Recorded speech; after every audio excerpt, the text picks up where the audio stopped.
Très bien. Donc, on va voir aujourd'hui nos cours sur la physiologie endocrinienne. On va commencer par les principes généraux. Si je vois que c'est assez clair pour vous, on va y passer assez rapidement. D'accord? Très bien. Donc, on va parler d'un système qui est physiologiquement un peu particulier. Pourquoi? Parce qu'on avait vu la physiologie cardiaque, puis la physiologie respiratoire, puis la physiologie digestive, puis la physiologie rénale. Et c'était un peu des organes ou bien des appareils qui étaient organisés de façon à réaliser des fonctions indépendantes. Chaque organe était organisé de sorte à réaliser une fonction ou bien un phénomène physiologique. L'appareil digestif était organisé pour digérer les aliments, c'est-à-dire qu'il y avait un résultat final. C'était quoi le résultat final de l'appareil digestif? C'était de détruire les aliments complexes, de les transformer en nutriments simples pour pouvoir les utiliser par l'organisme. Ça, c'était quoi le but final, le phénomène final dans la physiologie cardiaque? C'était de faire circuler le sang. Pourquoi faire circuler le sang? Pour apporter aux tissus les nutriments et l'oxygène et les débarrasser de leur CO2 et des déchets. C'était quoi le but de la physiologie respiratoire? C'était de permettre de faire arriver l'oxygène qui était diffus dans l'air ambiant et de le faire arriver jusqu'aux cellules. Donc il y avait un phénomène final, la respiration, la circulation, la digestion. L'appareil endocrinien, il est un peu spécifique. Pourquoi il est spécifique? Parce que son rôle n'est pas limité à une fonction organique physiologique. D'accord? Son rôle est plus universel. Son rôle va essayer d'organiser les différentes fonctions des différents appareils. Donc, le système endocrinien permet l'adaptation de l'organisme aux différentes situations. Pourquoi il va permettre cette adaptation? Parce qu'il permet à l'organisme de réagir. Il permet à l'organisme de modifier son fonctionnement. Comment? On va voir. Le principe fondamental de l'appareil endocrinien, c'est la communication intercellulaire. L'appareil endocrinien, il est là pour permettre aux cellules, à des cellules différentes, de communiquer entre elles. C'est le but final de mon appareil endocrinien. À des situations qui lui sont imposées en produisant des hormones et des neurohormones. Ici, il est en train de nous parler de la fonction de l'appareil endocrinien et en même temps des médiateurs de l'appareil endocrinien. Qu'est-ce qu'il est en train de nous dire dans cette planche? Il est en train de nous dire que l'appareil endocrinien, il est là pour permettre à l'organisme de modifier son fonctionnement. Pourquoi l'organisme peut modifier son fonctionnement? Ou pourquoi l'organisme doit modifier son fonctionnement? L'organisme doit modifier son fonctionnement parce qu'il subit des modifications, il subit un stress, il subit des variations de son environnement. Et ces variations de l'environnement, elles imposent à l'organisme de changer son comportement. Comment l'organisme peut-il changer son comportement via ces hormones et ces neurohormones qu'on va découvrir au fur et à mesure qu'on avance.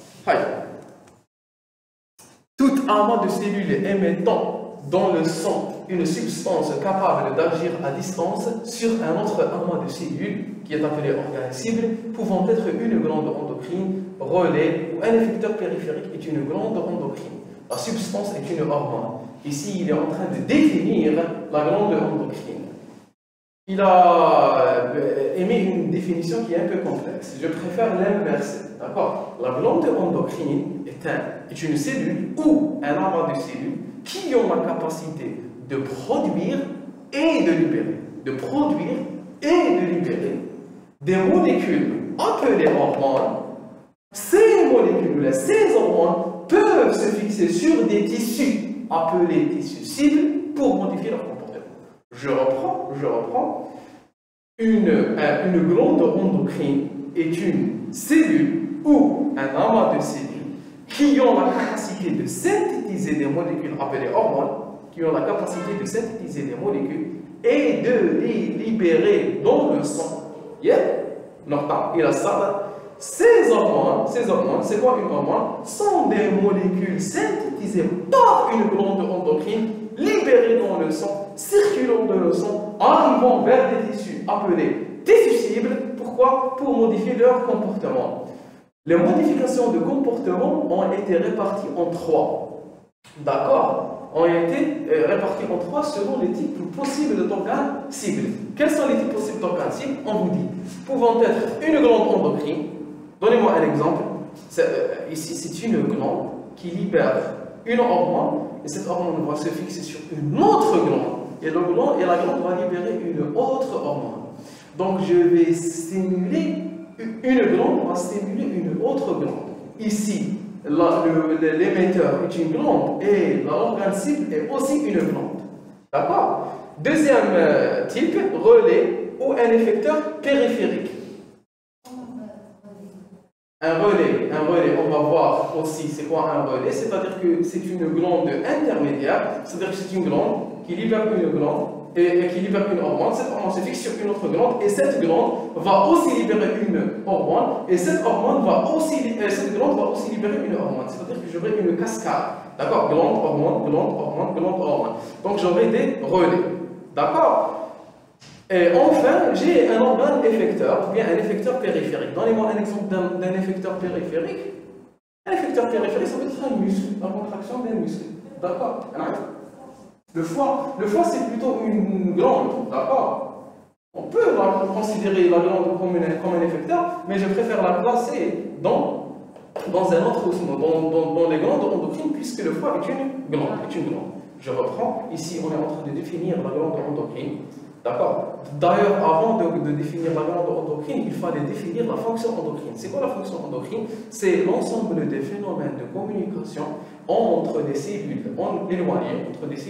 éloignées, et qui permettent à l'organisme de rester en homéostasie. Je reprends, c'est l'ensemble des phénomènes de communication qui ont lieu entre des cellules éloignées à travers le sang et qui permettent à l'organisme de rester en homéostasie. C'est quoi cette définition complexe? C'est un peu les différents messages que les différentes cellules s'envoient. Je suis une cellule et vous êtes une cellule. On s'envoie des messages. Pourquoi on s'envoie des messages? Je travaille dans une société et ma collègue travaille dans la même société. Je lui envoie des messages pour l'informer. Quand j'ai le nouveau stock, je lui envoie un message pour qu'elle modifie le comportement de elle. J'ai un stock. Maintenant, j'ouvre le garage pour recevoir le stock. Donc, je lui envoie un message pour qu'elle modifie son comportement. Il y a un but dans ce message. Vous êtes d'accord? Très bien. Donc, la fonction endocrine, c'est ça. C'est l'ensemble des messages envoyés entre des cellules éloignées pour permettre à l'organisme de rester en homéostasie. C'est quoi l'homéostasie? C'est l'équilibre endocrinien. Donc l'organisme doit pouvoir réagir aux modifications et rester en équilibre. C'est la température de l'organisme stable. La température de l'organisme stable. Les cellules يلحقهم assez de sang. لازم يلحقهم assez de sang. يتقلب لازم يلحقهم assez de sang. يوقف ياكل يشرب يدير n'importe quelle fonction l'organisme, n'importe quelle modification de l'environnement, l'organisme intérieur dans sa partie interne, cette partie interne doit pouvoir modifier l'état pour réagir à cette modification de l'environnement extérieur. Vous êtes d'accord? Très bien. La substance à travers laquelle l'organisme va permettre cette communication est appelée hormone. Donc c'est quoi l'hormone? C'est cette molécule, si on veut définir l'hormone, c'est cette molécule synthétisée par une glande appelée glande endocrine et qui est libérée dans le sang. D'accord? C'est aussi simple que ça. Quand je donne un petit détail, les hormones peuvent être de nature peptidique ou lipidique. La majorité des hormones sont de nature peptidique ou bien lipidique. Donnez-moi un exemple d'hormone peptidique. L'insuline, très bien, c'est une hormone qui est synthétisée à partir de protéines. Une hormone lipidique? Une hormone lipidique, il faut dommer. Très bien, les hormones stéroïdiennes. Mettez-les un exemple. C'est trop vague, les hormones stéroïdiennes. La testostérone, le cortisol, tout ça c'est des hormones stéroïdiennes. D'accord? Allez, voilà, ça un peu plus rapidement.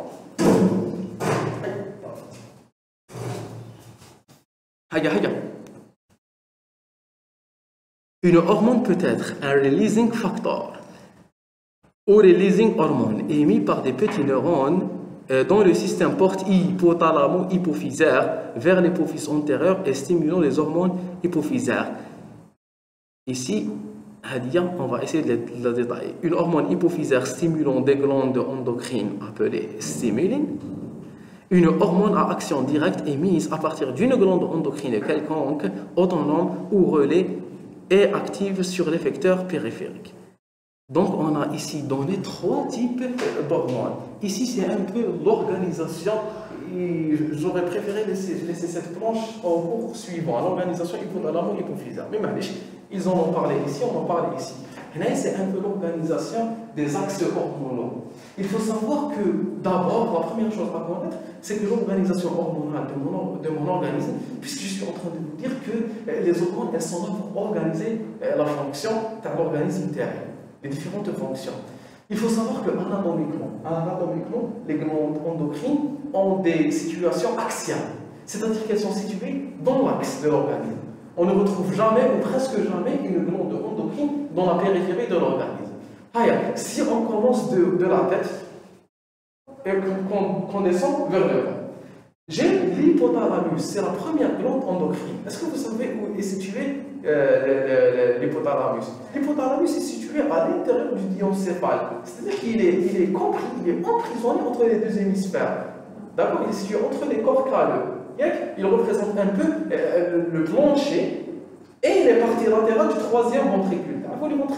Les ventricules, ils ont une organisation un peu particulière. Bon, vous allez la voir en anatomie, ce n'est pas le but de notre question. L'essentiel, c'est que les ventricules, qui a une V1, V2, les deux ventricules latéraux, qui a une V3. V3, il y a une close.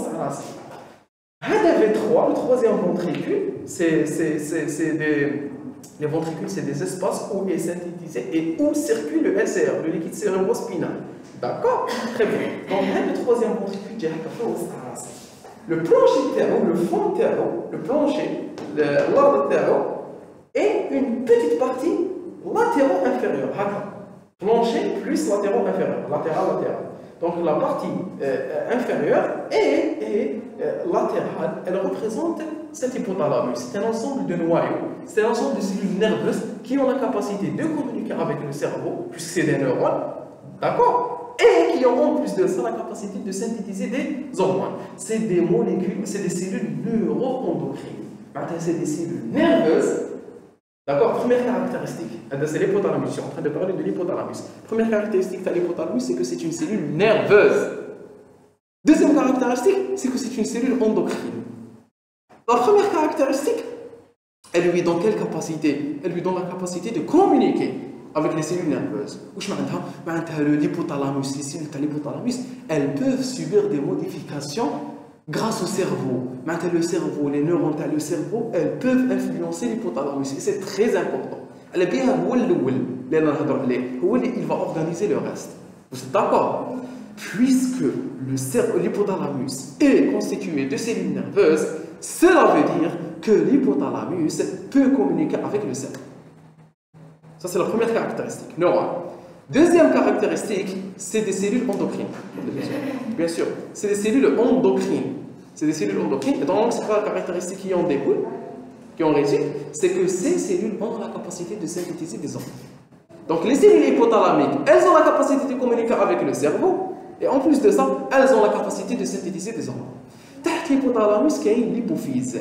L'hypophyse, c'est la celle turcique. D'accord? Un peu au-dessous, l'hypothalamus. Au-dessous et en avant. Il a qu'un hypothalamus derrière. Ici, c'est antérieur. Avec l'hypothalamus.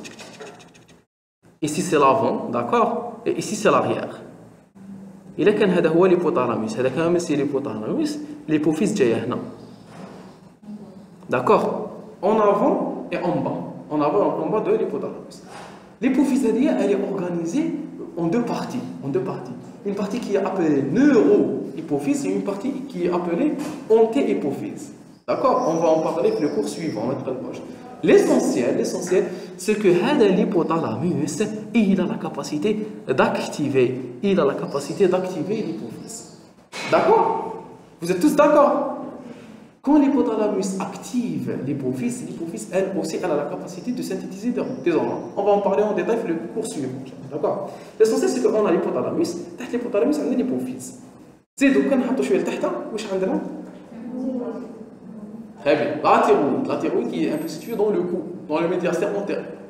La thyroïde qui synthétise des hormones thyroïdiennes.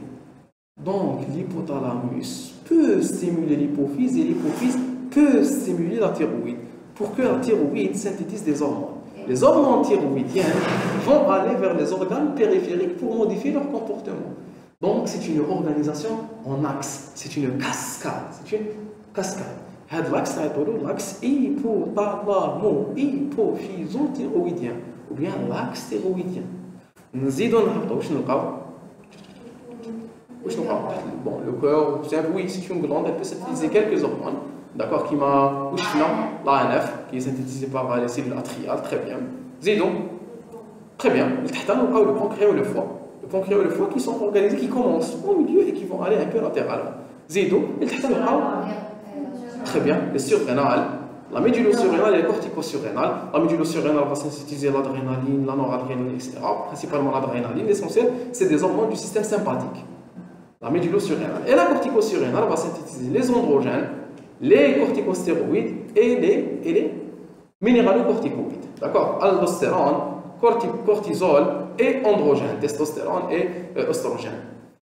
On descend encore en bas, on parle de l'appareil génital. L'appareil génital, c'est les testicules de l'homme qui vont synthétiser la testostérone, la déhydrotestostérone principalement. Et chez la femme, on a les ovaires qui vont synthétiser les oestrogènes, la progestérone, d'accord, et d'autres hormones qu'on verra par la suite. L'essentiel, c'est que vous voyez que le système endocrinien, il est organisé comme un axe dans le tronc du corps, dans le milieu du corps. Et chaque glande périphérique, les glandes centrales, l'hypothalamus et l'hypophyse, on les appelle glandes centrales. S'il vous plaît, c'est très important. Même les troubles, ça va être plus facile. Tout ce qui est situé dans la tête est appelé central. Je connais donc les organes centraux, l'hypothalamus et l'hypophyse. D'accord? D'accord? Très bien. Tout ce qui est situé au-dessous de la tête, je l'appelle périphérique. Je l'appelle comment? Périphérique. Très bien. Donc, la thyroïde, c'est une glande centrale ou périphérique? Périphérique. La surrénale, elle est centrale ou périphérique? Périphérique. Très bien, très bien. Très bien, bravo. Les autres organes, on a le nom périphérique. Donc, c'est une organisation en axe et j'ai dans mon organisme plusieurs axes. J'ai l'axe thyroïdien. C'est quoi l'axe thyroïdien? C'est l'axe hypothalamus, hypophyse, thyroïde. J'ai l'axe surrénalien ou la cortico-surrénalien. C'est quoi? C'est l'hypothalamus, hypophyse, surrénale. J'ai l'axe gonadique. C'est quoi l'axe gonadique? C'est hypothalamus, hypophyse et gonade. D'accord? Donc vous voyez que un des 3 étages à chaque fois. Un étage représenté par l'hypothalamus, un étage représenté par l'hypophyse et un dernier étage représenté par la glande périphérique. On relie une hormone peut être un releasing factor ou releasing hormone émis par des petits neurones du système dont le système porte hypothalamo-hypophysaire vers l'hypophyse antérieure et stimulant les neurones hypophysaires. C'est quoi la releasing factor? Le releasing factor, c'est une hormone qui est synthétisée par l'hypothalamus. L'hypothalamus va synthétiser une hormone que j'appelle à chaque fois RH. RH, si elle est stimulante, RH. Tu le GN, RH. GH, RH. Très bien, le GN c'est le SFSH, LH, RH. Ou le GNH. Gonadic Releasing Hormone. Donc, oui, tu le RH, ça veut dire que c'est un releasing hormone. Que c'est une releasing hormone. D'accord? Releasing hormone ou releasing factor. D'accord? Donc, les releasing hormones sont synthétisées par l'hypothalamus et elles sont libérées dans la communication vasculaire qui a lieu entre l'hypothalamus et l'hypophyse. L'hypothalamus communique avec l'anti-hypophyse par un système qu'on appelle le système porte hypothalamo-hypophysaire. Le système porte hypothalamo-hypophysaire que vous allez voir en histologie. C'est un ensemble de vaisseaux qui permettent la communication de l'hypothalamus et l'hypophyse. Donc l'hypothalamus va synthétiser les RH, il va les libérer dans le système porte hypothalamo-hypophysaire. Les hormones, elles vont aller vers l'hypophyse. Quand elles vont aller vers l'hypophyse, elles vont la stimuler. L'hypophyse, une fois stimulée, elle va synthétiser ses propres hormones. On a les hormones stimulées, synthétisées par l'hypophyse, c'est les stimulines. On les appelle les stimulines. Une hormone hypophysaire stimulant des glandes endocrines qu'on appelle la stimuline. Donc toutes les glandes, toutes les hormones qui sont libérées par l'anti-hypophyse, je les appelle les stimulines. D'accord? Oui, l'anti-hypophyse. C'est l'anti-hypophyse qui entre dans les axes. Parce que la neurohypophyse, on va en parler plus tard, elle a une autre fonction. D'accord? Est-ce que vous êtes d'accord? Par exemple, on va donner l'exemple par exemple, un axe, la thyroïde. La thyroïde, qu'est-ce qui va être libéré par l'hypothalamus? L'hypothalamus va libérer un releasing hormone. On appelle le TRH, ou la TRH. La TRH va aller dans le système porti-hypothalamo-hypophysaire. Elle va arriver vers l'hypophyse ou l'anti-hypophyse. L'anti-hypophyse va aussi libérer une stimuline. La stimuline libérée par l'hypophyse dans l'axe thyroïdien est appelée TSH. D'accord? Donc, hypothalamus, TRH, hypophyse, TSH, thyroïde, glande thyroïde, hormone thyroïdienne. Donc, l'hypothalamus va synthétiser la TRH qui va stimuler l'anti-hypophyse qui va libérer la TSH qui va stimuler la glande thyroïdienne qui va libérer les hormones thyroïdiennes. D'accord? Je reprends. L'hypothalamus va libérer les GnRH. Les GnRH vont stimuler l'anti-hypophyse qui vont libérer le FSH et le LH qui vont aller vers les gonades qui vont libérer la testostérone, les oestrogènes, la progestérone. L'hypothalamus va libérer le CRH. Le CRH va activer l'anti-hypophyse. L'anti-hypophyse va libérer la CTH. La CTH va aller dans la surrénale. Que la surrénale libère le cortisol. Donc vous voyez, à chaque fois, c'est une organisation en axe. Ça commence par l'hypothalamus. L'hypothalamus va activer l'hypophyse et l'hypophyse va activer les glandes périphériques. Est-ce que vous êtes d'accord? Donc si on va vers le dernier point, une hormone à action directe émise à partir d'une glande endocrine quelconque, il est en train de parler de quoi? Il est en train de parler des glandes périphériques. Il est en train de parler des glandes périphériques. Autonome ou relais et active sur l'effecteur périphérique. Donc la glande, elle peut être soit autonome, ou je m'entends autonome, c'est la libération de son hormone qui est recherchée. Ou bien relais, si elle est relais, elle va libérer une autre, elle va stimuler un autre organe. Et dans tous les cas, l'hormone libérée par la glande périphérique, elle va avoir une fonction. Mais donnez par exemple une glande périphérique. Le testicule, il va libérer la testostérone. La testostérone, elle peut aller dans le muscle, elle peut aller vers les organes génitaux secondaires pour stimuler leur maturation, leur modification, l'apparition de la puberté. C'est-à-dire qu'elle aura des fonctions. Donc c'est pour ça qu'elle est libérée. Et c'est une glande Elle est relais puisqu'elle va activer d'autres muscles. D'accord? Le foie, c'est une glande autonome. D'accord? C'est-à-dire qu'elle va libérer des facteurs propres à elle. Mais elle est contrôlée par le système. Oui. Les deux, qu'elles soient relais ou autonomes, les deux sont régulés par l'axe hypothalamo-hypophysaire. Camarade? Ah, chouïa. Ah, vous n'avez pas de fièvre? D'accord. Vous êtes suspecte. Vous avez un écoulement nasal, oui, c'est le nifak. Oui, c'est? Oui ou non? Oui, je suis bizarre.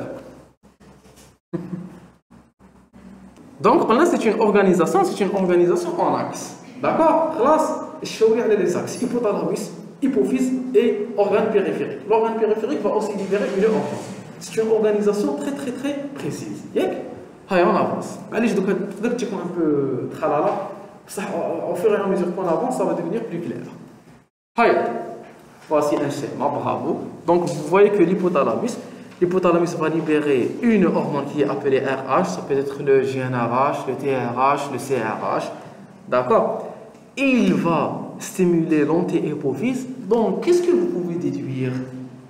On peut déduire une caractéristique de l'anti-hypophyse. C'est quoi? C'est que l'anti-hypophyse, elle est constituée de plusieurs amas, de plusieurs types, ou de plusieurs populations de neurohormones. Donc, à qui dit l'hypothalamus? L'hypothalamus, il peut synthétiser plusieurs types de neurohormones. La CRH, d'accord? La TRH, d'accord? La GnRH. Elles sont différentes. Elles sont différentes. C'est une hormone. Mais toutes ces différentes cellules, toutes ces différentes hormones, elles ne vont pas aller stimuler la même cellule au niveau de l'anti-hypophyse. On déduit que l'anti-hypophyse est constituée de plusieurs populations, plusieurs types de cellules. La CRH va aller stimuler un type de cette population. La TRH, elle peut stimuler un autre type. Et enfin, la GnRH, elle peut stimuler le troisième type. C'est-à-dire que les hormones libérées par l'hypothalamus, elles ont des cibles différentes au niveau de l'anti-hypophyse. Qui l'anti-hypophyse elle-même, elle est constituée de plusieurs glandes. D'accord? L'anti-hypophyse, elle va répondre par la libération de la TSH, par exemple, ACTH, d'accord? LH, FSH. Donc, la population qui a libéré la TSH, mais c'est la population qui a libéré la CTH, vous m'avez compris. Donc, l'hypothalamus va viser des populations différentes au niveau de la même glande, qui est l'anti-hypophyse. Place, les sous-populations, quand elles sont stimulées, elles vont libérer des hormones qu'on a appelées stimulines, et ces stimulines vont aller stimuler les glandes périphériques, qui ont la thyroïde, qui ont la surrénale, qui ont les gonades. Et ces glandes périphériques vont libérer la dernière hormone, l'hormone principale qui réalise cette fonction. Et cette hormone va être active sur l'effecteur. S'il vous plaît. Donc, tout ce qui est ici, je l'appelle central. Tout ce qui est ici, je l'appelle périphérique. Suivez-moi bien, s'il vous plaît. Tout ce qui est en haut, je l'appelle central. Tout ce qui est en bas, je l'appelle périphérique. Ça, le but de la physiologie, c'est pour qu'on puisse plus tard étudier les troubles. Qui est la physiologie de la glande thyroïde, les gonades, n'importe quelle glande? C'est parce que vous allez étudier leur dysfonctionnement. Les dysfonctionnements, comme on va voir plus tard, ils sont organisés en deux principaux dysfonctionnements. C'est l'hyperlibération des hormones, c'est une libération trop importante, ou bien l'hypolibération d'une hormone, qui est une libération trop peu importante. C'est-à-dire que la glande thyroïde, je peux avoir une hypothyroïdie ou une hyperthyroïdie. C'est quoi l'hyperthyroïdie? C'est une libération excessive de glandes thyroïdiennes, d'hormones thyroïdiennes. C'est quoi une hypothyroïdie? C'est une libération insuffisante d'hormones thyroïdiennes. Est-ce que vous êtes d'accord? C'est quoi une hypercortisolémie ou un hypercorticisme? C'est une libération trop importante. Ouais. Le cortisol. C'est quoi une hypocorticisme ou une hypocortisolémie? C'est une libération trop peu importante ou insuffisante de cortisol. Attention. Quand on a une hypothyroïdie, à la حساب واش راكم تشوفوا على حسب هذه l'organisation très précise en axe. Quand j'ai un dysfonctionnement d'une hormone, il peut avoir plusieurs origines. Soit c'est cette glande qui est défaillante, soit c'est celle-là, soit c'est celle-là. Le dysfonctionnement de n'importe quelle partie de cet axe va induire le dysfonctionnement de tout l'axe. Donc, je peux avoir la glande endocrine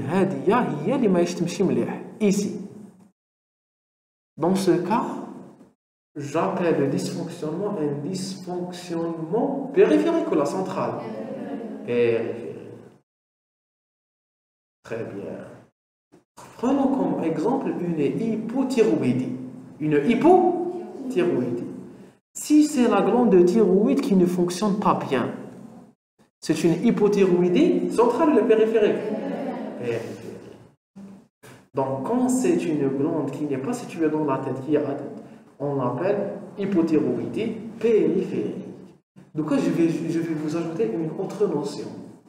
Quand je parle d'une hormone et je parle d'un dysfonctionnement, je dois voir la glande.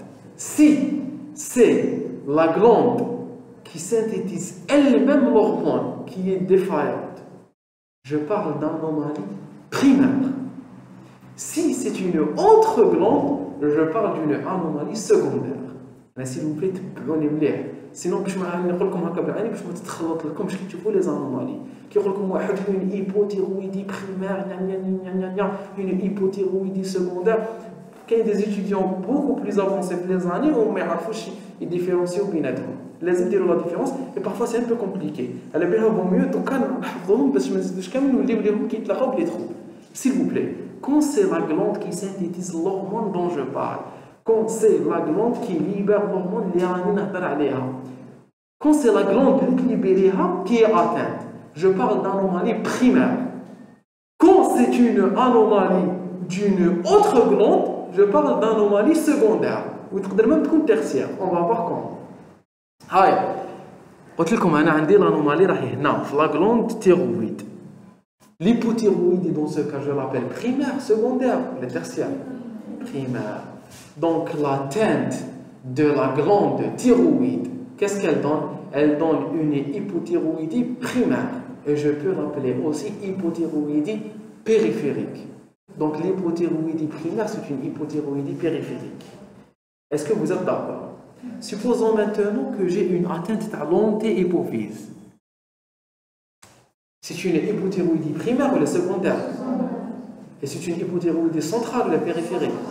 Donc l'hypothyroïdie centrale est une hypothyroïdie secondaire. L'hypothyroïdie centrale est une hypothyroïdie secondaire. Quand c'est maintenant l'hypothalamus qui est atteint? Tertiaire. Voilà, tertiaire. Parce que ce n'est pas la glande, ce n'est pas la stimulation de la glande, c'est la stimulation de la stimulation de la glande. Je parle d'une hypothyroïdie tertiaire. Maintenant, c'est l'hypothalamus qui est atteint. L'hypothyroïdie tertiaire, elle est centrale ou périphérique? Centrale. Bravo, bravo, bravo, bravo. Hi. J'ai une atteinte de l'ovaire. Cette atteinte de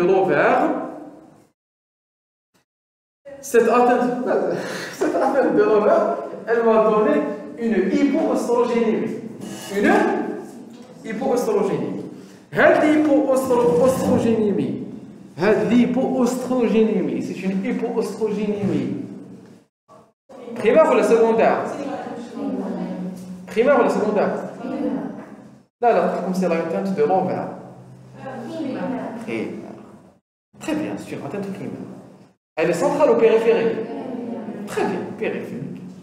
Très bien, très bien, très bien. Très bien. Pour l'instant, la com est ligne.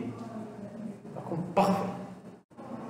On va encore avancer. Il y a d'autres notions qu'il faut introduire. Ça m'a l'air est-ce que nous allons aller au local ou là? Nous allons aller le prochain cours. باش تعرفوا اسكو وقتاش نقولوا hypergonadotrope ou les hypogonadotrope. Il y a une autre nomination de l'intestin. Pour l'instant, on a le central, on a le périphérique, on a le primaire, on a le secondaire, on a le tertiaire. Tertiaire, on a commencé la tête hypothalamique. Ça, c'est une différence. Qui est une hypothyroïdie tertiaire, c'est la tête de.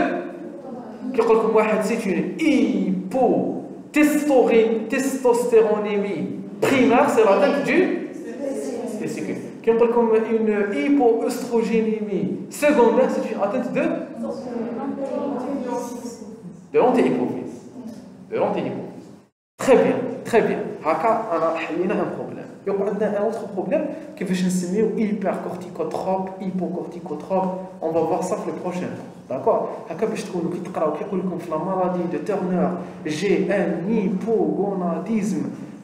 ما نعرفوا بعد يقول لكم على حسب l'anomalie est-ce qu'il est hypergonadotrope ou hypogonadotrope vous allez comprendre vous allez vous-même me dire est-ce que la maladie de Turner j'ai un hypergonadisme un hypogonadisme hypogonadotrope ou hypergonadotrope vous voyez qu'on est hypergonadotrope d'accord non est-ce que c'est un problème Turner ouais معليش نسمع فيك il est au niveau du cerveau, tertiaire, d'accord? Parce qu'il est un peu autonome, l'hypothalamus, d'accord? Bonjour. Allez. Haya, on avance. Très bien, très bien. Allez, on avance. Les hormones sont des substances chimiques produites à distance du tissu cible et transportées dans le sang. On le sait, on l'a bien défini. On appelle les hormones sont synthétisées à distance, puisque c'est des messagers qui permettent la communication entre deux cellules qui sont éloignées l'une de l'autre. D'accord?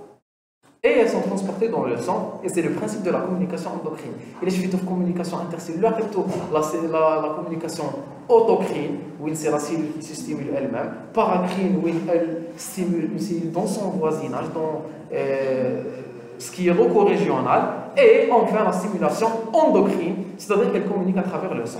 Très bien, on avance. Rôle physiologique des hormones, 4 grandes fonctions. Des hormones, c'est les mêmes planches, pratiquement les mêmes planches que le cours de biochimie. Vous entendez parler le cours de biochimie. Généralité sur les hormones. C'est pratiquement la même chose, le premier cours. Donc on est en train de faire du 2 en 1. Croissance et différenciation. Je m'appelle croissance, c'est la maturation de la cellule. Et différenciation, c'est la même chose, c'est la maturation de la cellule. Maintien des constantes du milieu intérieur. Vous donnez un exemple. Une constante. Là, bravo, la glycémie. La glycémie chez un individu normal, elle est maintenue constante à 1 gramme par litre, aux alentours de 1 gramme par litre. Grâce à des hormones. Grâce à différents facteurs, dont les plus importants sont des hormones. Mais tous les hormones qui vont maintenir l'équilibre glycémique, principalement l'insuline et les glandes, les hormones de contre-régulation, qui sont le glucagon, l'adrénaline, le cortisol. D'accord? Bravo! La reproduction, que ce soit la reproduction de l'organisme elle-même, ou la reproduction cellulaire, la multiplication cellulaire. Très bien. La régulation du métabolisme. C'est-à-dire que l'organisme, soit il va dans le catabolisme, dans la synthèse d'énergie, quand je suis en activité physique, quand je suis en période de stress, soit il va dans la digestion, soit il va dans la croissance et la stimulation de la construction de la matière vivante, entre l'enfant et l'adolescent. D'accord? Donc la régulation du métabolisme, il doit être régulé. Je synthétise la matière vivante, je synthétise de la graisse, je dépense beaucoup d'énergie. Cela dépend de la situation et cela dépend des conditions du milieu environnant, puisque le but de l'endocrinologie, le but les hormones, c'est de permettre à l'organisme de subir les modifications de l'environnement et d'agir en conséquence. C'est-à-dire que je suis un enfant, je suis en croissance, les نعرف نutiliser les protéines باش نبني بهم العظام ولا باش نبني بهم la matière vivante ولا باش نبني بهم des muscles. D'accord? Très bien, on avance. La nature chimique des hormones. La majorité des hormones sont soit, rapidement, la majorité des hormones dérivent des acides aminés, hormones polypeptidiques, hormones hypothalamiques et hypophysaires, plus insuline et glucagon.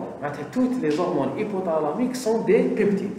Là, toutes les hormones anté-hypophysaires et même post-hypophysaires, on va voir, ce sont des hormones. Très bien. Zidnalement, l'insuline et le glucagon. L'insuline et le glucagon, c'est synthétisé où? Au niveau du pancréas. D'accord? Au niveau du pancréas. Bien. Hormones glycoprotéiques. Il y a certaines hormones qui sont des protéines, et en plus de ces protéines, des chaînes glucidiques. Les hormones gonadotropes. C'est quoi les hormones gonadotropes? قلت لكم هذا النوع نخليوه لهم بعدا نفهموه. gonadotropes, corticotropes, thyreotropes.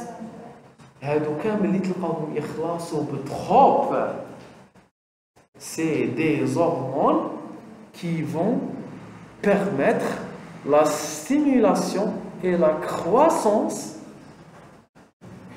des glandes qui libèrent ces hormones. Maintenant, qui dit comme gonadotropes, c'est des hormones qui vont stimuler les glandes qui libèrent les hormones gonadiques. Maintenant, qui dit comme c'est une hormone gonadotrope, c'est une hormone qui va stimuler les gonades. Qui dit comme une hormone thyréotrope, c'est une hormone qui va stimuler la thyroïde. Qui dit comme c'est une hormone corticotrope, c'est une hormone qui va stimuler la corticosurrénale. En endocrinologie, les noms, c'est ce qu'il y a de plus difficile. La première chose qu'on doit apprendre dans n'importe quel cours, c'est les noms. ربي سبحانه كيخلق ادم علموا الاسماء قبل ما يعلموا اي حاجه صح ولا لا دونك على حسب الانتيليجنس تاعكم اكسترا اوردينير باسكو vous êtes très intelligent الله يبارك هادو اللي يخلصوا بتروب elles sont synthétisées par quelle glande? Puisqu'on a comme ce qui est... Bravo, vous avez plus de. Très bien.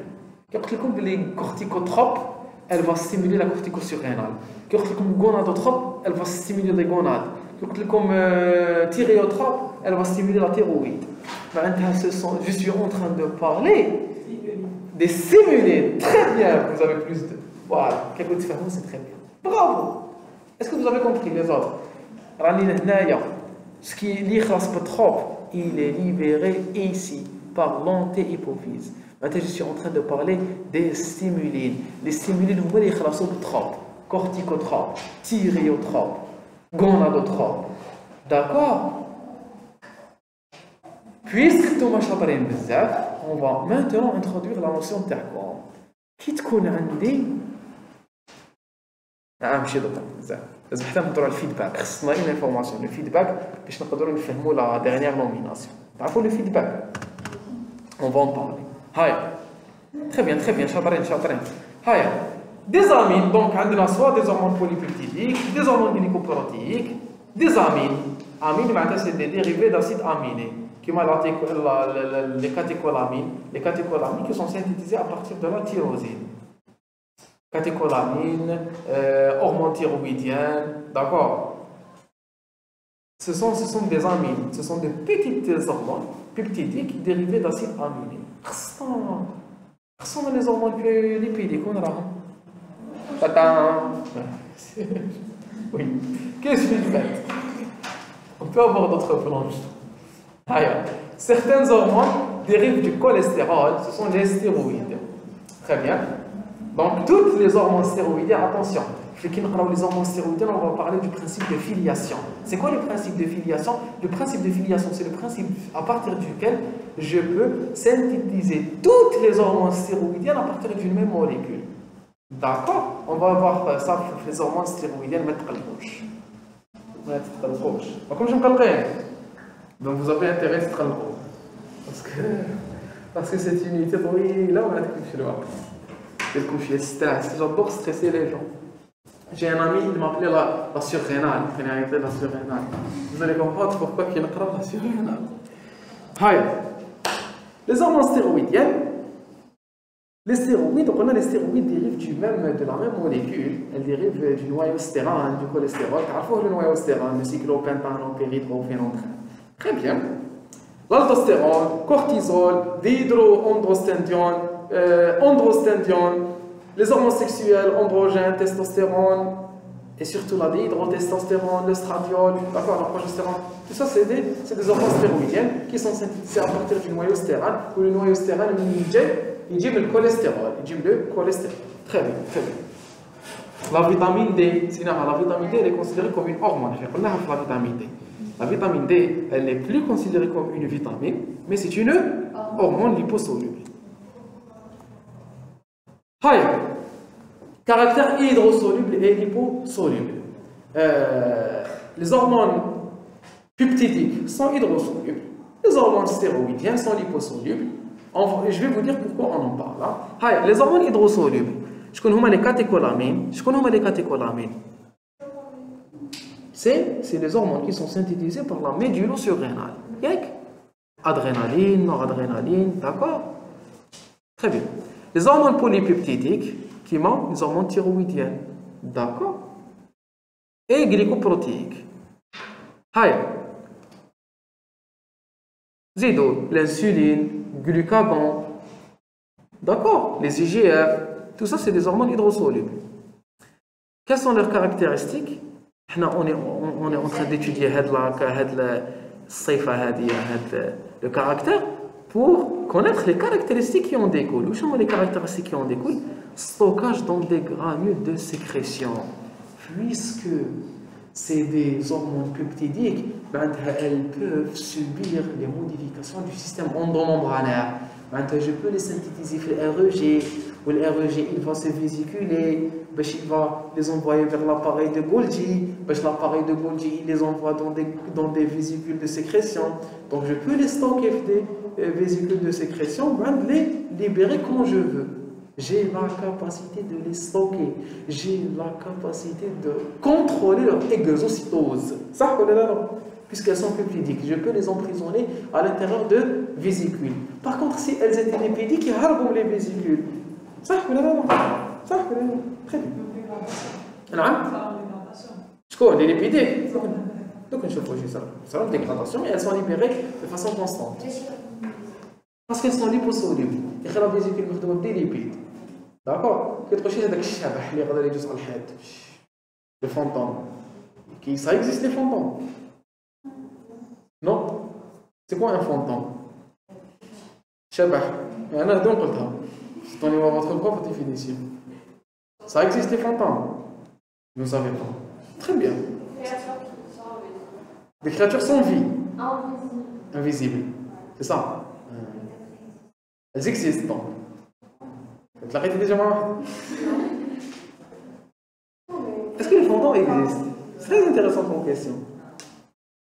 Est-ce que vous savez pourquoi vous ne pouvez pas répondre? Et vous n'arrivez pas à répondre? Pourquoi? Vous n'arrivez pas à répondre, mais vous ne savez pas pourquoi. Je vais vous dire pourquoi. Parce que je vous ai posé une question qui n'est pas en relation avec notre culture. Non. Oui, mais allez.